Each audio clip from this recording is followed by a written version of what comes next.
Sempre collegato con noi Charles Surme, eccoci qua insieme, avevamo anticipato la domanda, crollo del prezzo del petrolio, cosa sta a significare, cosa succede dietro le quinte?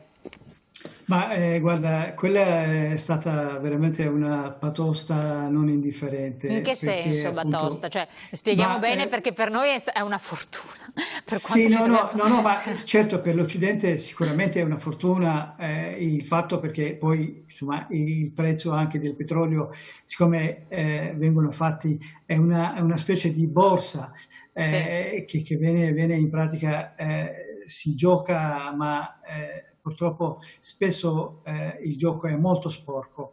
E quello che è accaduto, il bassamento del petrolio è stato innanzitutto la riserva del petrolio che è stato fatto dagli Stati Uniti, che gli Stati Uniti hanno il petrolio ormai possono usarlo anche per altri 100 anni e continuano a magazzinare ancora di più. E questo l'hanno fatto come una specie di dispetto per i paesi produttori di petrolio per fare l'abbassamento del prezzo. Il prezzo si è abbassato. È vero che in pratica per noi che viviamo in Occidente un litro di benzina che costa più di 1 euro e rotti, certo è stato una mano di Dio, insomma, che il Certo. fatto sia abbassato questo Ma questo cosa prezzo stavo del dicendo? Cioè, petrolio. dietro le quinte cosa è successo sostanzialmente? E dove c'è? Dietro le quinte in pratica innanzitutto c'è la questione iraniana che c'è un embargo da parte degli Stati Uniti sull'Iran e particolarmente sui paesi che acquistavano e acquistano, e uno di questi non dimentichiamo è l'Italia, il petrolio iraniano che passa e passava per lo stretto di Hormuz e che gli iraniani hanno sempre minacciato di chiudere questo lo stretto, e la chiusura dello stretto di Hormuz significa fermare completamente la via del petrolio verso l'Occidente. E che gli americani e Trump in particolare non è che ha pensato due volte a fare una cosa di questo tipo nei confronti degli iraniani, non per voler bene agli Ayatollah, perché gli Ayatollah stanno facendo delle cose allucinanti, tanto è vero che in un paese che è appunto un altro paese che galleggia sul petrolio,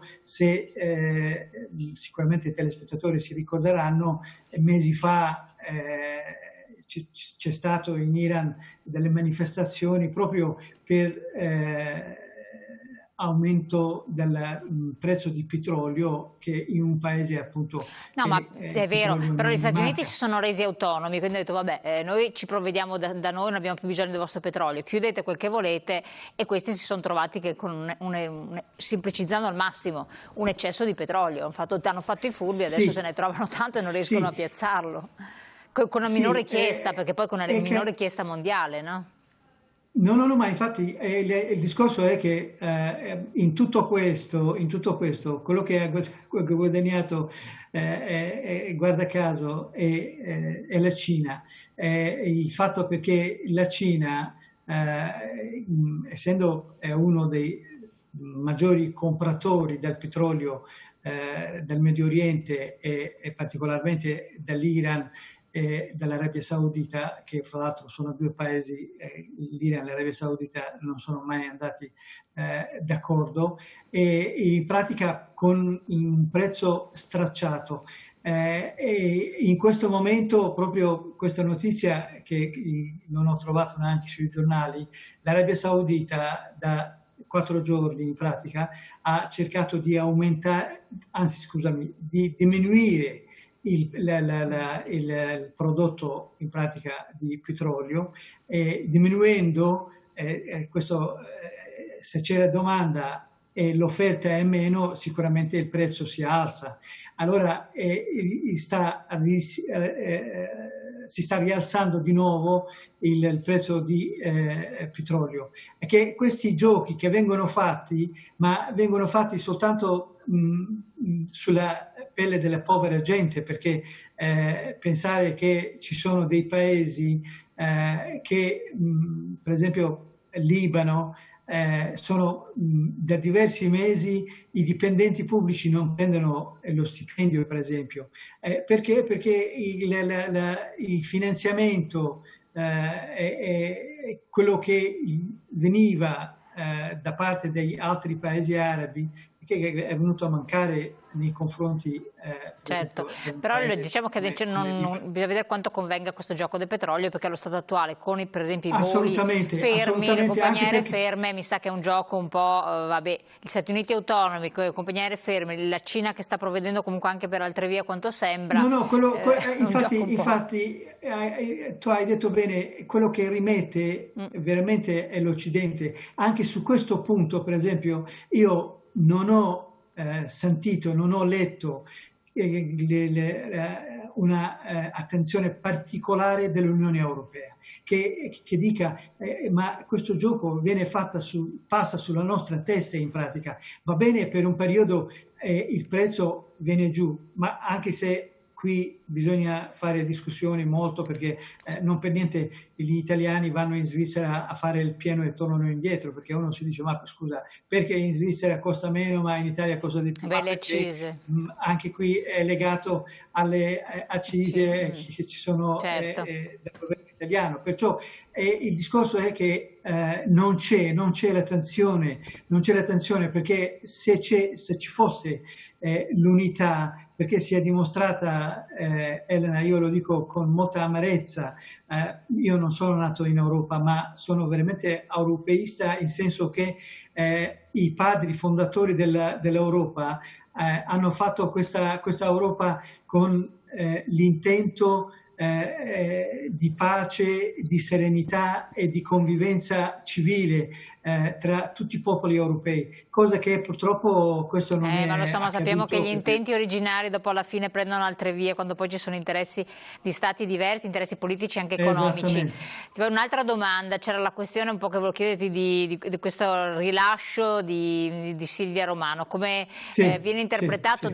dall'altra parte, da parte di altri paesi, Guarda, insomma, del Medio Oriente? Ho letto molti giornali stranieri, quotidianamente leggo. Innanzitutto io sono molto contento perché una ragazza giovane è riuscita a riabbracciare i suoi genitori, i suoi affetti. Sicuramente questo è una gioia immensa, perché una vita umana vale tantissimo. L'unica cosa che sono rimasto perplesso, innanzitutto non ci voleva questa accoglienza a pompa magna, perché questo purtroppo per i terroristi è una vittoria, perché bastava che lei tornasse a casa sua, tanto vero perché questo lo ha detto il ministro degli esteri Luigi De Maio, che anche l'organizzazione per cui lavorava questa ragazza come volontaria non era scritta neanche nell'albo del Ministero degli Esteri, e siccome la maggior parte degli ONG vengono finanziati dalla cooperazione per lo sviluppo del Ministero degli Esteri, e questa associazione, questa ONG non risultava. Questo lo ha detto testualmente da Mario Giordano, proprio ministro Luigi De Maio. E già questo di per sé è un fatto molto grave, perché mandare una ragazza di 23 anni, di 20 anni, che adesso ha 23 anni, 24 anni, allo sbaraglio in una zona, pur sapendo che ci sono delle organizzazioni, anche perché Al-Shabaab non è nato ieri o l'altro ieri, addirittura questi sono macchiati dei crimini veramente allucinanti, perché nel 2018 sono entrati nel college in Kenya, hanno ucciso 148 ragazzi, nel 2017 hanno fatto un'altra strage a Mogadiscio, la Somalia inesistente, perché la Somalia è appunto, prima parlavamo del discorso della Turchia, perché uno pensa ma chi azzecca la Turchia con la Somalia, con l'Africa. No, la Turchia ha interessi veramente molto, ma molto, ma molto forti in Africa. Addirittura nel 2008 il primo congresso da parte della Unione Africana che è stata proprio organizzata dalla Turchia. La Turchia in pratica ha lo zampino in tutti i paesi a maggioranza musulmana. Quindi Adesso in qualche sta modo dando... tracce del passaggio, il famoso giubbotto, no, che portava, cosa potrebbe Sì. significare che comunque c'è lo zampino, cioè c'è No, no, ma un'ingerenza. infatti perché il discorso, al di là del riscatto che è stato sicuramente pagato, ma allora uno pensa, ma perché i servizi segreti italiani dovrebbero rivolgersi ai servizi segreti turchi per la liberazione di un loro cittadino? È che questo già di per sé ha un significato molto grave, nel senso che vuol dire che il governo turco e i servizi turchi in pratica sono ben penetrati nel tessuto sociale, politico e militare della Somalia in questo momento, e non solo. Attraverso le organizzazioni cosiddette umanitarie la Turchia sta cercando di come dire, realizzare il vecchio sogno dell'impero ottomano, perché molti di questi paesi sia del Corno d'Africa sia del Nord Africa facevano parte dell'impero ottomano, e che il sogno di Erdogan è quello di farli ritornare di nuovo, far parte questo impero che insomma, perché adesso Vabbè, ma non sono è sogni, è più... come dire, ricostituire l'antico Romano Sì, Impero. Mi sembra. esatto, ma perché il fatto è che la cosa grave, Elena, non è più l'impero ottomano, ma l'impero islamico, che è Ah, molto vabbè, più grave, sì, perché è quello che quello ci può stare.